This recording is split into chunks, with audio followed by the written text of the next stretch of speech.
ഡൽഹിയിൽ ചെങ്കോട്ടയ്ക്ക് സമീപമുണ്ടായ സ്ഫോടനത്തിന്റെ പശ്ചാത്തലത്തിൽ കേന്ദ്ര സർക്കാരിനും പ്രത്യേകിച്ച് കേന്ദ്ര ആഭ്യന്തരമന്ത്രി അമിത്ഷായ്ക്കുമെതിരെ സോഷ്യൽ മീഡിയയിൽ രൂക്ഷമായ വിമർശനമാണ് ഉയരുന്നത്. രാജ്യതലസ്ഥാനത്ത് നടന്ന ഈ സുരക്ഷാ വീഴ്ച സൃഷ്ടിച്ച ആശങ്കകൾക്കിടെ കേന്ദ്രത്തിന്റെ സുരക്ഷാ കാര്യങ്ങളിലെ ശ്രദ്ധ കുറഞ്ഞുപോയെന്ന് തുറന്നടിച്ചുകൊണ്ടാണ് സമൂഹമാധ്യമങ്ങളിലെ ചർച്ചകളും പ്രതികരണങ്ങളും പുരോഗമിക്കുന്നത്.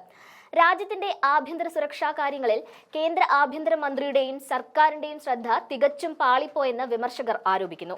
രാജ്യത്തിന്റെ ചരിത്രപരമായ പ്രാധാന്യമുള്ള ചെങ്കോട്ടയ്ക്ക് സമീപമുണ്ടായ സ്ഫോടനം രാജ്യത്തിന്റെ ആഭ്യന്തര സുരക്ഷാ സംവിധാനങ്ങളെക്കുറിച്ച് വലിയ ചോദ്യങ്ങളാണ് ഉയർത്തിയിരിക്കുന്നത്. ഈ പശ്ചാത്തലത്തിൽ കേന്ദ്ര ആഭ്യന്തരമന്ത്രി അമിത്ഷാ സംഭവത്തിൽ ഇടപെടുകയും അന്വേഷണത്തിന് ഉത്തരവിടുകയും ചെയ്തിട്ടുണ്ട്. അദ്ദേഹം സംഭവസ്ഥലം സന്ദർശിക്കുകയും പരിക്കേറ്റവരെ ആശുപത്രിയിൽ എത്തി സന്ദർശിക്കുകയും ചെയ്തിരുന്നു. എന്നാൽ ആഭ്യന്തരമന്ത്രിയുടെ ഇപ്പോഴത്തെ മുഖ്യ പരിഗണനയെക്കുറിച്ചാണ് സോഷ്യൽ മീഡിയയിൽ പ്രധാനമായും ചോദ്യങ്ങൾ ഉയരുന്നത്. ഡൽഹി സ്ഫോടനത്തെക്കുറിച്ച് സംസാരിക്കുന്നതിനേക്കാൾ അദ്ദേഹം ഹരിയാനയിലെ നിയമസഭാ തെരഞ്ഞെടുപ്പിൽ കൂടുതൽ ശ്രദ്ധ കേന്ദ്രീകരിക്കുന്നു എന്നൊരു ആരോപണം ശക്തമാണ്.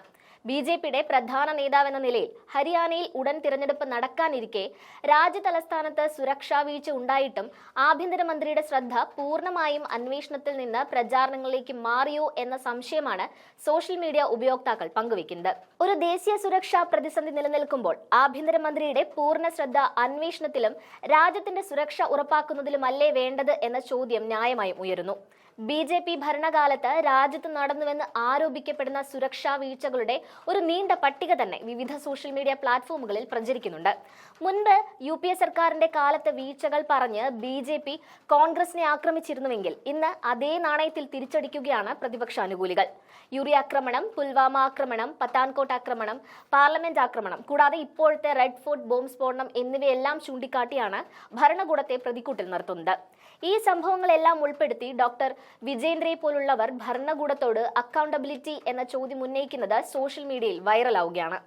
രാജ്യത്ത് ശക്തമായൊരു സർക്കാർ അധികാരത്തിൽ ഇരിക്കുമ്പോൾ എങ്ങനെ ഇത്തരം സുരക്ഷാ വീഴ്ചകൾ തുടർച്ചയായി സംഭവിക്കുന്നു എന്നാണ് വിമർശകരുടെ പ്രധാന ചോദ്യം. ഈ വിമർശനങ്ങൾക്ക് ശക്തി പകർന്നുകൊണ്ട് പ്രധാനമന്ത്രി നരേന്ദ്രമോദിയുടെ 2014 ഒരു പഴയ ട്വീറ്റും ഇപ്പോൾ സോഷ്യൽ മീഡിയയിൽ ചർച്ചാ വിഷയമാണ്. ഇന്ത്യക്ക് വേണ്ടത് ശക്തമായ സർക്കാരിനെയാണ്, മോദിക്ക് വേണ്ടിയല്ല. എനിക്ക് ഒരു ചായക്കടയിലേക്ക് തിരിച്ചുപോയി ജോലി ചെയ്യാം, പക്ഷേ രാജ്യത്തിന് ഇനി ദുരിതം സഹിക്കാനാവില്ല എന്നായിരുന്നു മോദി അന്ന് കുറിച്ചത്. എന്നാൽ നിലവിലെ സുരക്ഷാ വീഴ്ചകളുടെ പശ്ചാത്തലത്തിൽ ശക്തമായ സർക്കാർ വാഗ്ദാനം ചെയ്ത മോദിയും അമിത്ഷായും തൽസ്ഥാനം രാജിവെച്ച് ശക്തമായൊരു സർക്കാർ ഉറപ്പാക്കുമോ എന്ന് രോഹിതാശുർ മഹൂർ എന്നയാൾ ചോദ്യം ഉന്നയിക്കുന്നു. അധികാരം നിലനിർത്താൻ എന്ത് ചെയ്യാനും മടിക്കില്ലാത്ത നേതാക്കൾ ഒരിക്കലും രാജിവെക്കില്ല എന്ന രൂക്ഷമായ പരിഹാസവും അദ്ദേഹം കൂട്ടിച്ചേർക്കുന്നുണ്ട്. ഇതിനോടൊപ്പം അതിർത്തിയിലും രാജ്യത്തും വലിയ പിരിമുറുക്കമുണ്ട്. വോട്ടെടുപ്പിനായി എന്തെങ്കിലും ചെയ്യേണ്ടതുണ്ടോ എന്ന തരത്തിലുള്ള പരിഹാസങ്ങളും സോഷ്യൽ മീഡിയയിൽ ഉയരുന്നുണ്ട്. സ്ഫോടനം പോലുള്ള ഒരു സുരക്ഷാ പ്രതിസന്ധി പോലും രാഷ്ട്രീയ നേട്ടങ്ങൾക്കായി ഉപയോഗിക്കുന്നുവോ എന്ന സംശയമാണ് ഇവിടെ ഉന്നയിക്കപ്പെടുന്നത്. ചെങ്കോട്ടയ്ക്ക് സമീപത്തെ സ്ഫോടനത്തിലൂടെ രാജ്യത്തിന്റെ ദേശീയ സുരക്ഷാ കാര്യങ്ങളിൽ ഭരണകൂടം കൂടുതൽ ജാഗ്രത പാലിക്കേണ്ടതിന്റെ ആവശ്യകതയാണ് ഈ വിമർശനങ്ങൾ അടിവരയിടുന്നത്.